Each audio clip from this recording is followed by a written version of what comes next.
Buenas noches, bueno, bienvenidos a este podcast de Empresarios en Movimiento y mejor dicho, empresarias en movimiento, porque hoy tenemos a una bella dama que aparte de ser fundadora de Inmobiliaria Farro es nuestra querida madre Norma Robles. Mamá, siéntate aquí en confianza, estamos en familia, estás en casa, vamos a pasar un momento ameno. Cuéntale a la audiencia un poco acerca de ti, quién es Norma Robles y cómo inició esa idea en tu cabeza de montar Inmobiliaria Farro. Bueno, buenas tardes. Realmente es una sorpresa para mí el que tenía que estar aquí haciendo este video. Mi hijo siempre es así, de allá para allá, así que aquí estoy esperando contarles un poquito de mi historia. Realmente mi historia con respecto a la Inmobiliaria Farro empieza cuando yo conozco a su papá, a Miguel Farro, en Honduras, mi país de origen. Miguel Farro trabajaba en el Banco Interamericano de Desarrollo, representando a Venezuela en Washington, y él fue enviado a Honduras para desarrollar un proyecto millonario en el Bajo Aguán, específicamente de la siembra de palma africana. Este cargo que él tenía no era un cargo realmente un cargo político, sino fue un cargo que él lo logró por su esfuerzo, por su profesión, que tú ya sabes. Por meritocracia. Por mérito, sí, que él estudió en la Universidad La Molina, con un posgrado en Bélgica y otro en Francia, con el conocimiento del idioma, sobre todo el inglés y sobre todo el francés. Así llega a Honduras, mi país, y yo era una estudiante universitaria, joven, con muchos sueños. Y cuando yo conocí a Miguel Farro, un hombre con tanta experiencia, con tanto conocimiento, con una condición física increíble para su edad, con una sonrisa colgate, con tantos conocimientos, que me enamoré de él realmente, y para mí se convirtió en mi enciclopedia andante. Él se convirtió en mi Google. Yo andaba con mi Google para todos lados. Era como una Alexa. Era mi Alexa. Bueno, cuando venimos a Venezuela, ¿cómo llegamos a lo de la inmobiliaria? Doy mucha vuelta quizás. ¿Cómo fue que se inició? Realmente se inició, creo yo, en aquel momento que nos subimos en el avión, que tu papá me dijo, y que nunca me olvidé, que veníamos a Venezuela, que era un país rico, un país próspero, que estaba todo por hacer. Él me hablaba así de que estaba todo por hacer, a pesar de que Venezuela ya era un país muy desarrollado y moderno, porque él lo comparaba con Europa, donde él había estudiado muchos años. Exacto. Entonces, cuando llegamos a Venezuela, recuerdo sus palabras de que él me dijo, tú con tu juventud, con tus sueños, en un país tan próspero, te puedes comer el mundo. Y esas palabras yo me las creí. Y yo creo que ahí empezó mi motivación de querer hacer algo, sumado a que yo había dejado mis estudios en la universidad, entonces tenía como mis sueños truncados. Ya Miguel Augusto tenía 3 años, Mía tenía 2 años, pero yo sentía todavía esa inquietud de desarrollarme como persona. Y siempre recordando esas palabras, que te puedes comer el mundo, pero resulta ser que yo no sabía a quién morder. Así que empecé a comer periódico. Ajá. Me comí el Universal. No había internet, ¿sabes? No había internet, no había menos el celular. Entonces yo, pasé 3 años comiendo periódico y sin dejar de soñar. Yo pienso que de alguna manera yo practicaba la ley de atracción desde muy jovencita. Porque cuando uno es joven, uno tiene muchos sueños, muchas ilusiones y tiene tantas... quiere llegar a algún lado, pero a veces no se sabe ni a dónde, ni cómo, ni cuándo, en fin, pero tus sueños están ahí. Y es lo que me sucedía a mí. Entonces yo lo apliqué, creo yo, cuando leí en la Biblia, cuando dice todo lo bueno, en eso pensar. Que yo pienso que para mí eso es lo que respalda a lo que es la ley de atracción. Correcto. De siempre estar pensando en lo mejor, en positivo, que sí puedo, si se logra. Pero y también, sabemos que los que aman a Dios todas las cosas le ayudan a bien. Correcto. Ley de atracción. Y por otro lado, pues sí, yo puse en práctica tanto el soñar como el hacer. Porque cada vez que yo me ponía en uno de esos periódicos a buscar, no sé qué buscaba, ahora me doy cuenta que realmente lo que sucedió fue como un sueño porque era el propósito de Dios en nuestras vidas. Si no, no estaríamos sentados en este lugar, en este momento. Sí. Porque como yo tenía esa inquietud de querer hacer algo, ya había hecho, como te diría, análisis de mercado, de lo que se vendía aquí en Venezuela y de lo que yo había visto de lo que se vendía en el Perú y en Colombia. Entonces ahí nace la idea también de importar productos del Perú y productos de Colombia. De hecho, nos venimos con algunas representaciones del Perú, de manufacturas de diferentes zapatos, ropa, etc. Y en Colombia habían grandes fábricas de telas preciosas, y se me ocurre que podíamos hacer una fábrica de ropa, o sea, importar, pero a la vez, como estaba todo por hacer, como había dicho Miguel y yo me lo creía, yo dije, bueno, puedo poner una fábrica de ropa, y ahí nace la compra de la máquina de coser. Ah, ya. Esa es la historia de la máquina de coser. Pero yo no sabía coser, me gustaba, yo sé coser en línea recta y me gusta, pero yo me miraba como una gran empresaria de la manufactura. Pero como les repito, siempre pensando en grande, siempre pensando en grande, como realmente decía su papá, que era mi mejor mentor, sí, el que siempre me decía tú puedes, y él me hizo creer en mí misma.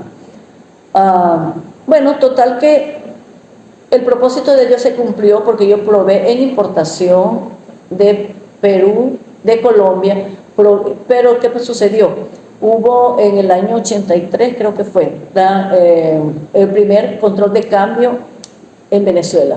Y ahí todo ese trabajo realizado con pedidos ya aquí en Venezuela, hasta ahí llegó el negocio de comerciar, de importar de estos países. Después, con los años, nació entonces la idea de exportar, y yo me voy a Honduras, siempre paralelo a la inmobiliaria. Me voy a Honduras con representaciones como de cerámica, Banaplas, representaciones realmente interesantes, que me ponían todo el producto puesto en Honduras y me daban la representación para todo Centroamérica. Pero ¿qué sucedió? Cuando yo llego a Honduras, fue lo contrario, entra el control de cambio en Honduras. En Honduras me piden la compra del producto, me hacen pedido, pero yo no qué hacía con ese dinero, con la moneda nacional de Honduras, para traerla a Venezuela. Así que ahí muere otro proyecto. Pero la inmobiliaria continuaba, despacio, despacio. Y fue así como nos iniciamos. ¿Cómo fueron los primeros inicios de la inmobiliaria? Bueno, verdad que sí me perdí un poco en la historia. El inicio de la inmobiliaria fue que en esa búsqueda de comer periódico, todos los días yo leía mis periódicos, incluyendo los más pequeñitos, como le llaman, los clasificados. Ajá. Ahí encuentro que una persona está solicitando un taller, que podríamos decir en estas alturas un alquiler de alta gama, porque era un taller estilo norteamericano, con todos los periquitos. Pero no sé cómo yo memoricé todas las características de ese taller, que me pareció interesante. Yo todo lo que iba leyendo le ponía una flechita, fuera lo que sea, yo le ponía una flechita si lo he leído. Cuando voy al parque infantil, conozco a una señora y me pregunta, ¿tú no sabes dónde alquilar un taller mecánico? Para que vea cómo se juntan las cosas, como cosa de Dios realmente. Y le digo, y ¡ting! Fue la primera vez que sentí como que, uy, esto sí funciona. Y la magia. La magia. Entonces sentí así que se había dado algo, y le di con toda seguridad, y saqué mi papel, mi lápiz, como toda profesional, dígame su nombre, su teléfono, que yo mañana le llamo, le informo, porque sé de un taller que se alquila con esas mismas características, pero voy a ver si no se alquilaba. Y así lo hice. Llegué al apartamento a buscar ese periódico donde que había leído. Cuando al fin, ya en la madrugada, encontré el número del teléfono, sin sueño, me levanto como siempre al día siguiente y empecé a llamar a diferentes inmobiliarias. Yo creo que no te he contado tanto detalle. Así como alianzas. No, empecé a llamar a inmobiliarias a preguntarles como si yo fuera un cliente. Si yo tengo un taller mecánico y lo quiero alquilar, ¿qué servicio me ofrece? ¿Cuánto me va a cobrar? Empecé, yo no sabía nada de inmobiliarias, ni lo había soñado. Empezaste a modelar. Entonces, después llamaba a otras inmobiliarias y les preguntaba como si yo fuera el cliente que iba a arrendar. Y le preguntaba, ¿qué necesito? ¿Cuántos meses de alquiler? ¿Cuántos meses de depósito? Ahí, bueno, necesita fianza, depósito, todos los requisitos que se pide para un alquiler. Correcto. Cuando yo tuve la información de ambos lados, yo llamé al propietario y le ofrecí mis servicios como inmobiliaria. Es que ni yo me lo puedo creer. Yo veo para atrás y ni yo me lo creo. Increíble. Parece que fue una historia contada o una película que he visto. Pero ese fue el poder de Dios que me empoderó en ese momento, porque yo estaba firme y con fe y sin miedo. Y el papá de mis hijos, Miguel, que en paz descanse, él me dijo, ¿estás segura de lo que vas a hacer? ¿Tú sabes lo que vas a decir? Sí sé. Entonces me llevó, se quedó con los niños en el carro y yo me bajé. Era un señor italiano. Solamente con verlo podría asustar a cualquiera, se miraba así como que estaba molesto. Pero no me dejé intimidar. Porque yo dije, ¿qué es lo peor que puede pasar? Que me diga que no. Correcto. Yo ya lo había hablado por teléfono, señor, yo estoy llamando a una inmobiliaria. Ahí le seguí, ¿cómo se llama la inmobiliaria? Farro. Ahí salió el nombre, en ese momento. Claro. Y sí me apalanqué en la oficina que tenía Miguel en cuanto a proyectos, una consultoría. Y di la dirección, di su tarjeta, di todo, pues. O sea que sí tenía algo que me representaba, que me apoyaba. Felizmente fue el primer intento y fue como quien dice la primera vez que tocaba la pelota y metí el golazo. Un golazo como de $5,000. Imagínense eso, en aquel momento. No me iba yo a aferrar a la inmobiliaria. A patar la pobreza. Sí, así es. Entonces venía y fui dejando poco a poco de lado el buscar otros proyectos. Claro, este es más tangible, ¿no? Este sí, más, porque más no necesitabas inversión más que tu tiempo, sí, tu trabajo y así fue. Que es como una de las cosas inmobiliaria. atractivas del negocio inmobiliario, ¿no? Que normalmente tú para hacer un negocio necesitas, por ejemplo, de exportación e importación, hacer una inversión comprar grande. una mercancía, pagar los impuestos. El inmobiliario es un servicio. Conectar comprador con vendedor, arrendador con arrendatario. Correcto. Invertir tiempo, algo de dinero en publicidad, obviamente, después que monta la oficina, pero al principio es solo invertir tiempo y algo de dinero en publicidad. Y ahí empieza todo. Bueno, así nació la inmobiliaria realmente, de una manera sencilla y de la mano de Dios, porque siempre, nunca me cansaré de decir que fue el propósito de Dios, porque nació de la nada. Bueno, yo quiero aprovechar para agradecerte públicamente, Ay, bueno. porque gracias a ti, hoy nosotros tenemos un oficio, algo de qué vivir.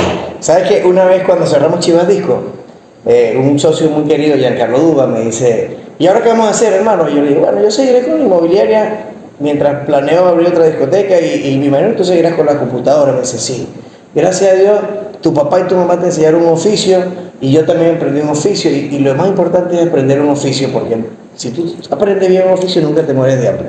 Que a mí me pasó también parecido a lo que te pasó a ti, que incursioné con el mundo de las discotecas, el mundo de las arrendadoras de vehículos, transporte, negocio bueno, rentable, pero que todos tuvieron un tiempo de caducidad y la inmobiliaria se mantiene siempre fiel. Pero cuando Dios dice por aquí es, por aquí es. Sí, es por aquí, usted te va, no, nos fuimos a Estados Unidos y venga, se perdió la casa, es por aquí. Así es. Ahora, voy con la segunda pregunta de este podcast. ¿Cómo empezaron esos primeros pasos aquí en Maturín? Cuando ustedes deciden mudarse de Caracas a Maturín en busca de algún petrolero, de una mejor situación económica, ¿cómo inicia en una ciudad totalmente nueva, desconocida para ti? Parece mentira, pero las cosas al principio se dieron como más fáciles en Caracas, porque era la capital, una ciudad moderna, la gente acostumbrada al marketing, de alguna manera el haber estado en Caracas a mí me enseñó mucho, Claro. Porque siempre habían papelitos debajo de la puerta y en el buzón. Entonces, de alguna manera, esa fue mi escuela. Mi escuela, yo no tuve una academia Farro, no tuve un Google, no tuve ningún mentor que me guiara por aquí. Ahí sí. Todo el mundo andaba correteando sin ninguna experiencia. Yo me acuerdo que nos ponían ropa deportiva y nos íbamos a meter volantes de sí, a ustedes les encantaba estar volanteando. Sí. Entonces, cuando llego aquí a Maturín, no fue tan fácil porque no teníamos teléfono, no habían inmobiliarias. Incluso la primera casa, cuando alquilamos la casa aquí en la Floresta, era difícil, nos íbamos a ir a vivir a Templador porque no había una inmobiliaria a donde acudir para que nos ayudara a conseguir un alquiler. Todas las casas de la floresta estaban vacías, nuevecitas, y no encontrábamos a alguien que nos diera información. Ahí había un buen nicho. Entonces, claro, nosotros llegamos en un buen momento donde estaba la necesidad, para más no estaba el servicio. Pero como les digo, yo no tenía ninguna experiencia y no podía analizar tanto todo eso, sino miraba mi necesidad. Y quizás Dios me puso esa necesidad para mostrarme que sí se podía aquí hacer en Maturín. Pero tenía una gran traba, que no teníamos teléfono. En ese momento no había, todo el mundo tenía teléfono. No había celulares todavía. No, internet y celulares eran menos que menos. No había, no todo el mundo tenía un teléfono fijo en casa. Sí, después consiguieron uno por CanTV. Sí, pero yo inicio la inmobiliaria sin teléfono en casa, volanteando en esas casas vacías que no se le miraba. ¿Y qué número ponía? Ponía la dirección. Nada más. Yo ponía la dirección. Ahora. Ponía la dirección de la casa, y para que me identificaran, como yo no sabía si era permitido poner un anuncio, se vende, se alquila, yo puse un anuncio en Inmobiliaria Faro, vende o alquila, la casa que vivíamos. y yo después puse al lado, se venden perros pudres y se dicen casa de guitarra. Y mía puso, se venden helados. La gente de la floresta nos quería, nos quería sacar. Montamos un centro comercial en la casa. Teníamos un mango bajito. Tenemos un mango bajito ahí. Bueno, total que parece, en este momento me da muchas gracias todo lo que hemos vivido, pero tuvimos unos grandes vecinos, que es el doctor Ovalles y su esposa, que ellos se ofrecieron y me prestaron su número de teléfono. Ah, ¿verdad? Que te llamaban y teníamos que salir corriendo. Entonces yo tenía siempre fijo el portón abierto, la puerta abierta y yo los patines. Sí, ya me acuerdo. Y la señora Tarcisia me llamaba, ¡teléfono! Y yo me ponía los patines, pero era jovencita, todavía los uso los patines. Bueno, me salía jovencita con mis patines corriendo, y yo tenía mi libreta, mi escritorio armado y una mesita de los Ovalles, que lo recuerdo mucho, muy agradecida con la familia Ovalles. Bueno, él fue el partero de Ami. Sus hijos. De hecho, el doctor Ovalle fue el doctor que me atendió en el nacimiento de Ami, grandes vecinos, grandes personas, y gracias a ellos pudimos iniciarnos un poquito más formal. Empezamos a poner anuncios en el periódico, ya con teléfonos, y así fue como nos iniciamos en Maturín. Y tu papá en ese momento todavía estaba 100% con los contratos, de mantenimiento, de construcciones. Control de permanencia acuática, y construcciones civiles. Sí. Pero a medida que fue creciendo la inmobiliaria, y después viene ya como el año 95 o menos del 95, empieza a venir las empresas petroleras, con el boom petrolero, había trabajo, empiezan a hacerse los alquileres en dólares, y entonces en ese momento era más negocio alquilar un apartamento o una casa que venderlo, porque los alquileres estaban $1,500 mínimo, sí. $3,000, $5,000 algunas casas. En la laguna. Yo me acuerdo que ustedes se iban a la laguna a tocar en la puerta a los vecinos y decían, te alquilo un apartamento en el Oriente en $1,000 y alquilo esta casa en $5,000.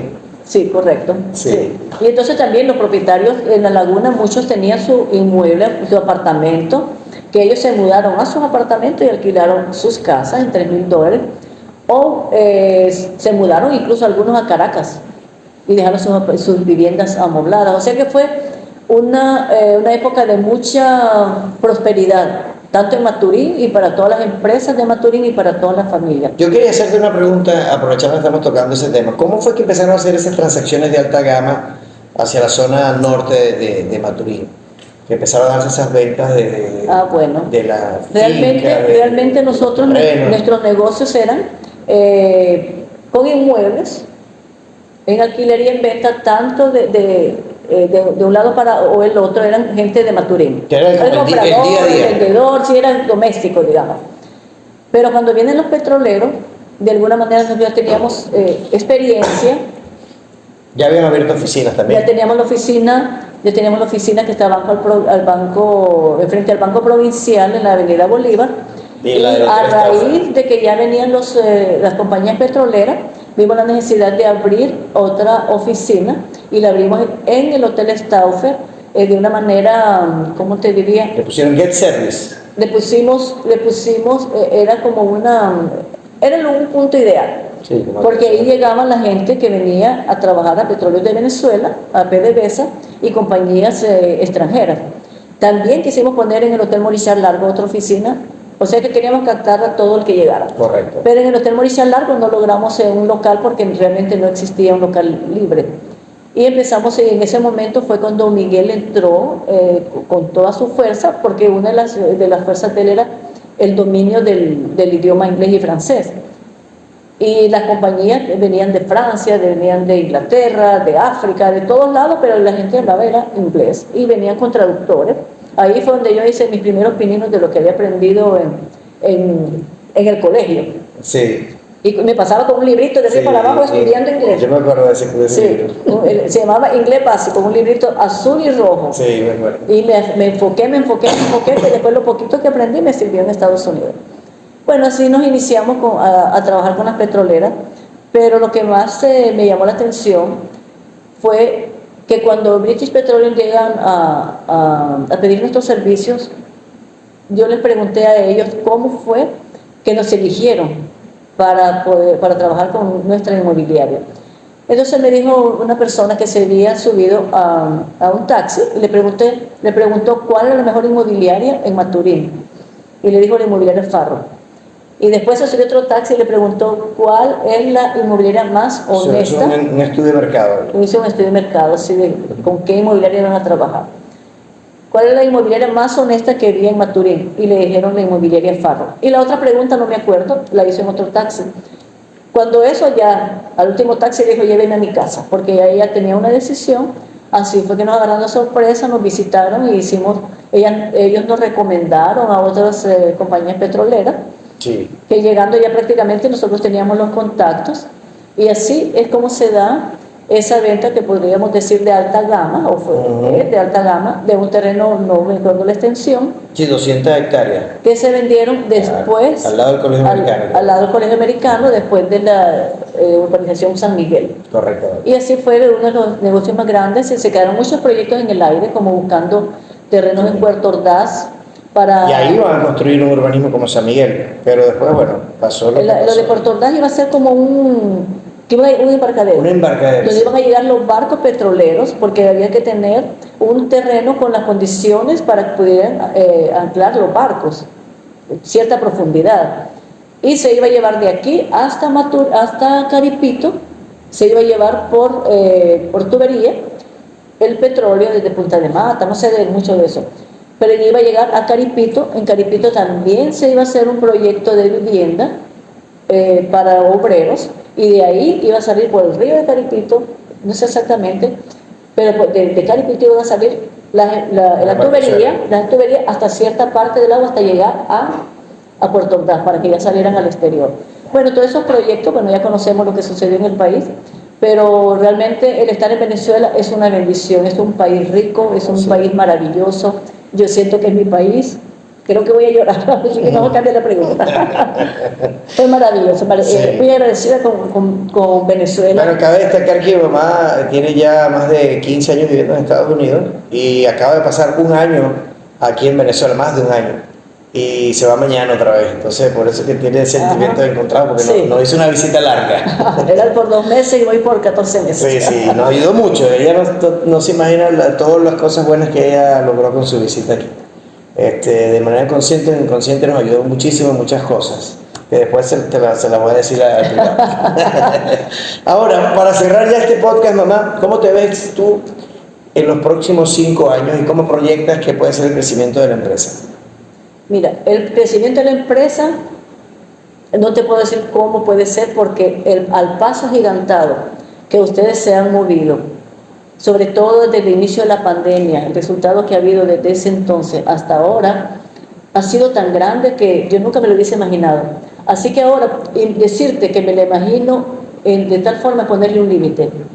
Yo lo veo a esto, que esto no lo para. Amén. Porque esta es, como siempre lo digo y lo voy a repetir siempre, es el plan de Dios. El plan de Dios no solamente para nosotros, la familia Farro, sino para todas las familias que se han ido integrando poco a poco, tanto en Maturín, luego todo Venezuela, luego fuera de Venezuela. Entonces, para mí es un orgullo de mis de mis hijos, de cómo ellos han llevado esta empresa de una manera sencilla, honesta, trabajadora, al lugar que ha alcanzado. Gracias a Dios. Entonces yo sé que cada persona que se suma a la empresa es un crecimiento en todo sentido. Y bueno, les deseo mucho éxito. La verdad que Dios sabe hasta dónde lo va a llevar, porque esto realmente como que no tiene ya donde sabemos que va hacia adelante, pero hasta dónde no sabemos. Solamente Amén. Dios es el que lo lleva y lo guía y lo guarda. Y como por mí, cómo me veo yo adelante, es sirviendo a Dios. Es sirviendo a Dios. No, todavía no sé si va a ser en Maturín, si va a ser en Estados Unidos, si va a ser en Honduras, En Brasil. si va a ser en Brasil. Tantos sitios que Dios tantas puertas que Dios me Ahora abre. más se la pasa viajando, por favor. Sí, ahorita ando de viajera, pero ya ya está bien de cuántos años sabáticos llevo desde que empezó la pandemia. Pero fue bueno porque fue un reencuentro con mis hijos, con mis nietos, con mis amigos, un reencuentro sobre todo conmigo misma y más que nada un encuentro con Dios, que nunca me he separado de Él, pero en este momento sí siento que lo que me quede de vida, sea poco, sea mucho, que sea para servirle a Él y también servicio comunitario. Así que yo le pido a Dios que me oriente. Pero eso no quiere decir que yo no estoy trabajando en Inmobiliaria Farro. Yo trabajo en Inmobiliaria Farro tras las cámaras, en oración. Amén. Esa es la mejor parte. Bueno, muchas gracias, mami, por permitirme entrevistar. Gracias por escucharnos. Espero que esto pase a la historia y lo puedan ver en futuras generaciones. Así que, bueno, muchas gracias a todos los que se pudieron conectar. Aquí estuvimos entrevistando a mi querida madre, Norma Robles, fundadora de Inmobiliaria Farro. Porque en Inmobiliaria Farro, más que casas, Vendemos futuro y franquicias.